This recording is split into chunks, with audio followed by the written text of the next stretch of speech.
Hi, YouTube. I think. Who are you?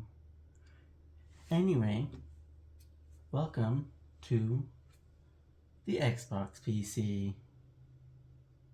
It's magnificent. I know. Just look at that in all its unbuilt glory.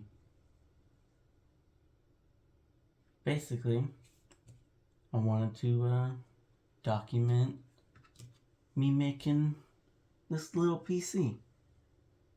I've already made it once. Spoiler alert. That's already happened. I could probably put a picture somewhere on the screen somewhere. I don't think I have a video of it yet, though. That's why I need to rebuild it. This will be version 1.5. I've already done version 1.0, as I said. But 1.5 has a few additional changes. So the way it works is this is just a shell. There's nothing left of the Xbox other than just the decorative shell around it. But mounted to existing screw holes in the shell is a sheet of acrylic. I believe it's 8" by 10", which is something in metric, I'm sure. I'm not good at converting, I just know how to use both. Either way, the acrylic's mounted to the case, motherboard is mounted to the acrylic. This is version 1.5 because the first one had a shitty, terrible, awful, almost paper thin acrylic. It's been cracking and it's terrible. It's not fit for a computer. This new one is much thicker, should hold up better. And it's also been shifted back slightly. It used to be maybe about right here is where it used to be before. The reason for this shift is I used to use, well, probably still will use this little guy in it. It's not a great little guy, but it is a little guy. The RX 550 low profile ASRock version that I painted white to match Xbox theme. My main goal with 1.5 here is to fit a full width graphics card in here. Like this little guy here. It doesn't fit perfectly right now because I don't have the right riser cable anymore. But it'll fit in something just like that. It's a little more snug than that, but I'm not using that one though. That's a GT730 for my first pre-built. It is shit. I don't recommend anyone to use that for anything other than you have a CPU that doesn't have onboard video, which this one even does anyways, so I wouldn't even need it for that. Which actually brings me to the point. What's in here? This little tiny cooler is cooling a 6th gen i5 6600K. It's an okay little CPU. It has nothing on my 5800 X3D, my main PC though. I think it's great. But it's good. It does what I need it to do, which is game some games at some sort of resolution. And more importantly, it renders Blender animations, which downtimes my main PC for way too long. So this is what its main job currently is going to be, is the rendering. I've already done testing it when it was built. It will render an animation at pretty high quality. It won't be able to do everything, but that's the main goal. But to have a full-size GPU in here so I don't have to use this little guy, and so I also don't have to go buy like a freaking low profile 4060 for like $400. I can get like a little GT or GTX 1660 Super or something to go in here, and that'll work so much better than the 550. The RX 550. I guess continue my tour. Here's my little slash not so little HDPlex 500 watt power supply with modular full ATX stuff. That's what powers this little bad boy. Little cable just runs out the back under the GPU. I don't have any fixed I/O yet. This will wedge on and gets held on by anything you plug in, but that's pretty much all it'll do. There's no set I/O mounting for anything else though, so this little cable just dangles. I hope one day to 3D print that crap, because that'd be pretty nice looking. Wait, I guess that's all my plans. Should I just build it now? Because I need to get this thing back to working. I won't be putting the new GPU in it today. That'll be version 2.0. We'll have the GPU. And then maybe version 3.0 will have all of it rebuilt. And the goal is I want a 4060 Ti in here. There's a model that will just barely fit if you take off the shroud and fans. I was going to put 2 more of these fans in that spot that'll fit just barely with the power supply still in. That's my main goal. And that should absolutely kill rendering and actually game better than my main computer. My main PC has a 1080 Ti in it. I didn't want to upgrade to a 4060 Ti. I wanted to wait to get a 4070 Ti Super. But I don't need to upgrade that. It'll still play any game I want, essentially at least 60 FPS, which is what I'm fine playing it on. So I don't need to upgrade that. So I wanted to dump any future funds into this little guy, which I don't have yet.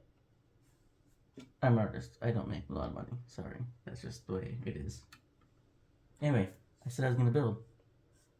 I think I'll get to building. Time-lapse time. Woo!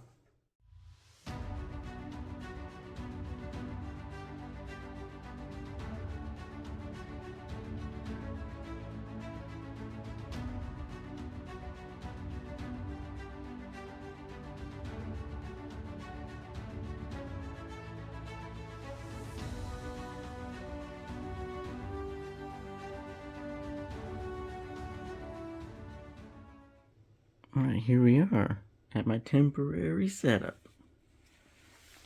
Positive signs. There are signs of life in there. Moment of truth. Will she turn on? It's a finicky power button. There's a button in there somewhere. There she goes. Hey! Oh, look, there I am. You can see me. Yes, she lives. I forgot to mention the, technically this is the bottom plate, has vents. Story is, you can see the, CPU cooler and then the GPU fans in here. Plan was to have this flipped the other way around, sitting like an Xbox 360 would have, and have the fans point down, drawing air up in. But I liked it so much with all the lighting and stuff in there with the RGB RAM and stuff that I just leave it sitting like this now because I like to see inside it. Alright. Well, it was not alright. Not that big of an issue. Once I turned on Steam and the fan really started going, it started to make a little rattling sound. never a sound you want to hear with a computer. And what it seemed to be was this fan was pulling down on this mesh,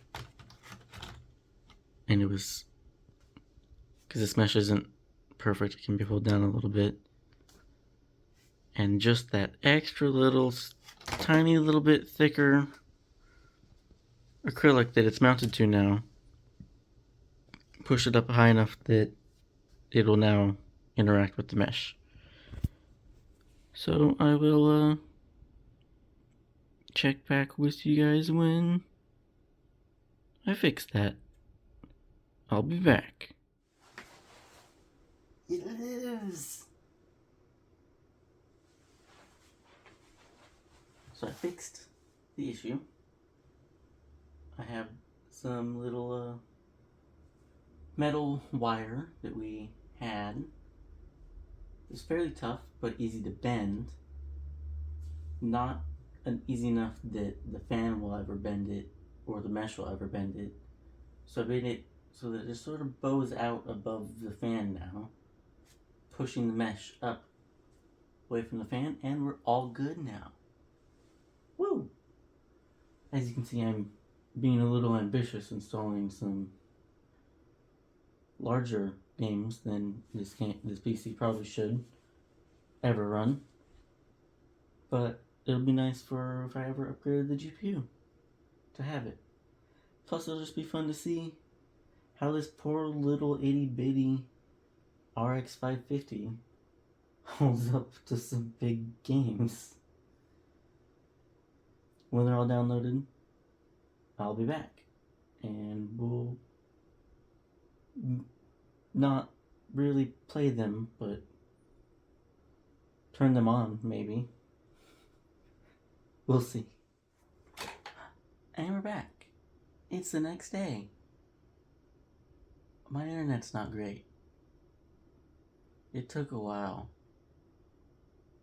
Anyways, I just set up everything so our little Xbox can go. Tested Gunfire Reborn.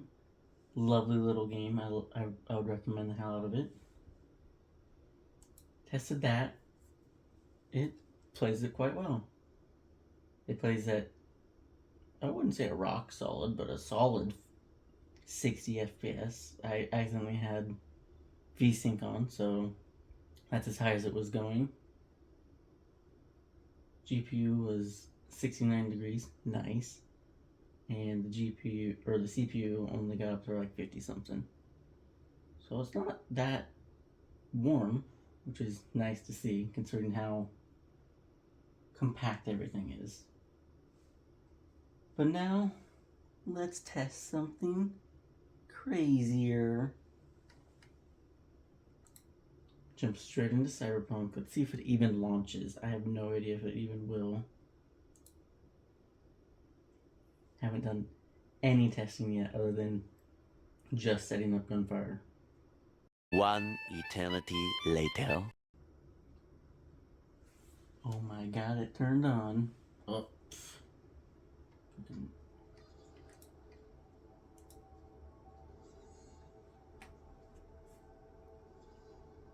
I'm amazed it actually turned on. Damn Windows Defender trying to cockblock me though.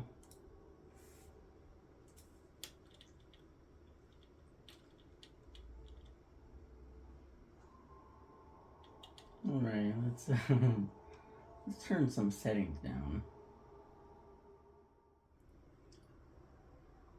Oh boy. That's some lovely 17, 15 FPS, huh? I'm surprised it's actually going though. Ooh.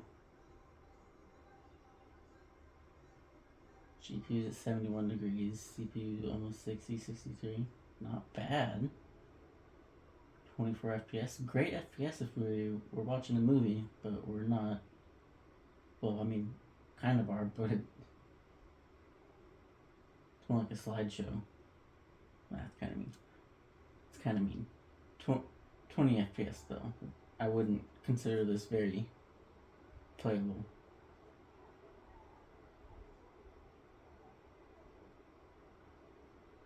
Oof. I'm so used to it being at least 60. My computer, when I do this benchmark, I get 90, I believe. But for low settings, 1080p, that's acceptable for a GPU that cost me like $70, brand new. So, not bad.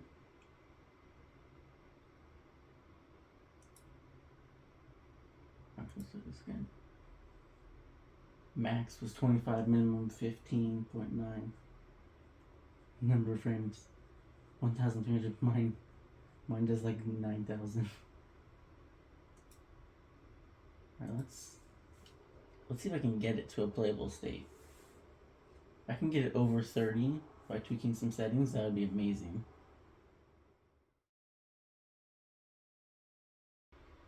$30 in here, that already looks way better. Well, not visually, but it's able to play it.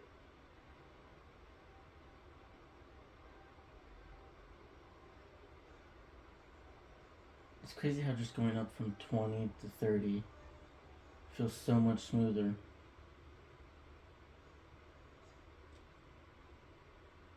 Oh, 47. Now we're cooking.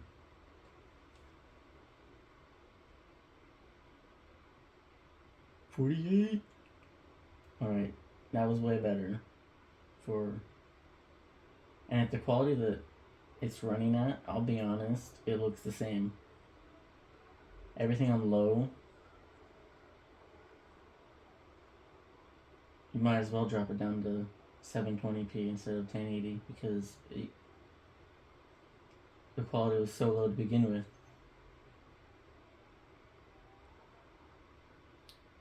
$37. Awesome. 1,000 more frames. Amazing. Well, that was much better. That might be playable.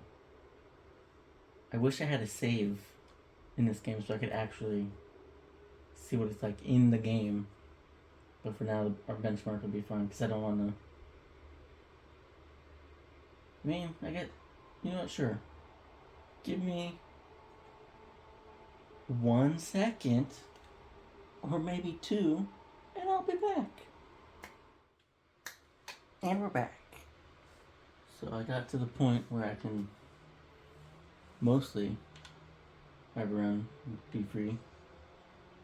It's a game. You can definitely play the game, that's for sure.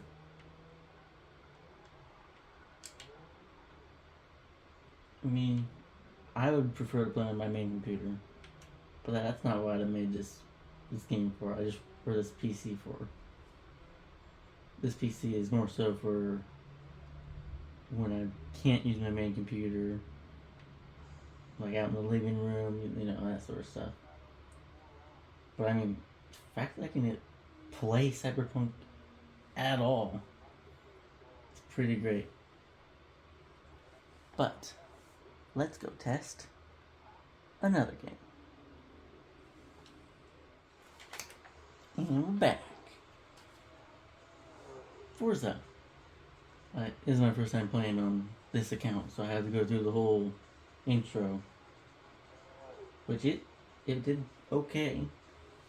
It didn't like when a bunch of flamingos flew off as I was driving through them.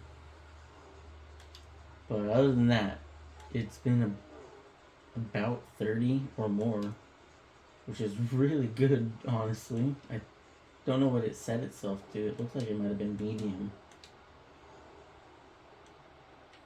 I'll check that right now. What is it?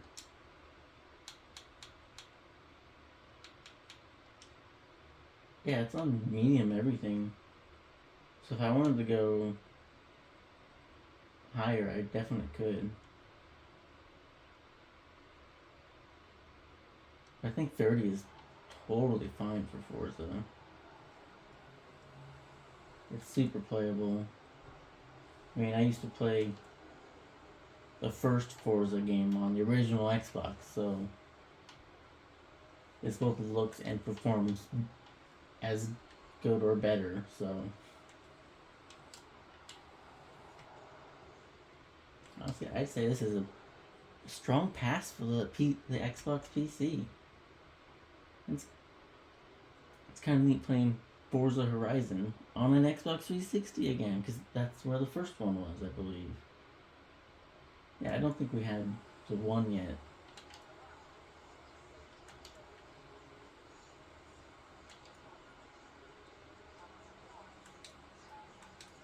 I say this is a great success.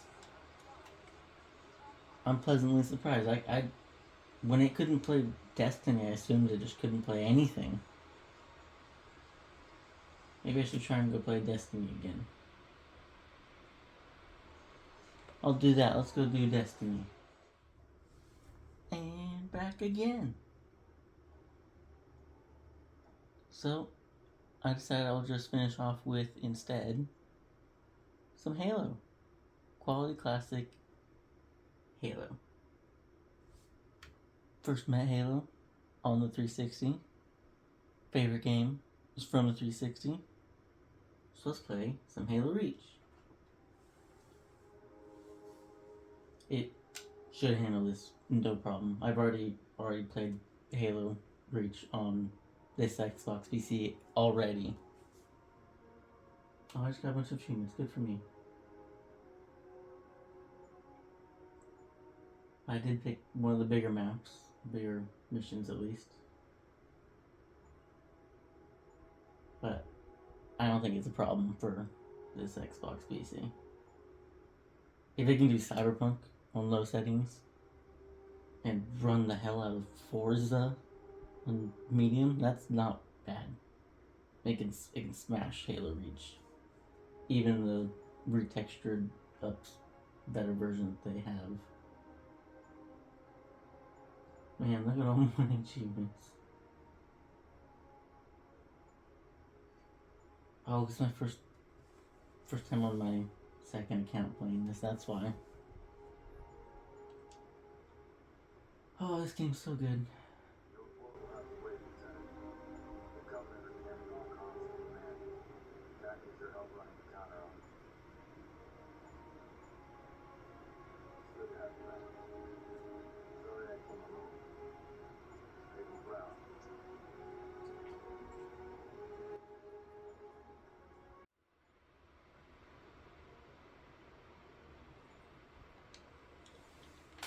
Yeah, it's running Halo well. I think I'm gonna call this a success. And all my achievements are also a success. God damn it, Granchi, stop it.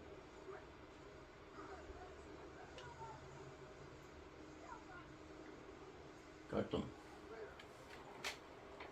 So, if you want to see me do version 2, where I stuff a bigger GPU in this little bad boy, subscribe. And leave any comments about what you think of my little itty bitty piece together and build.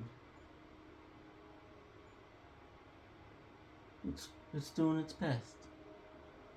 Anyway, I'll see you guys next time. Blah.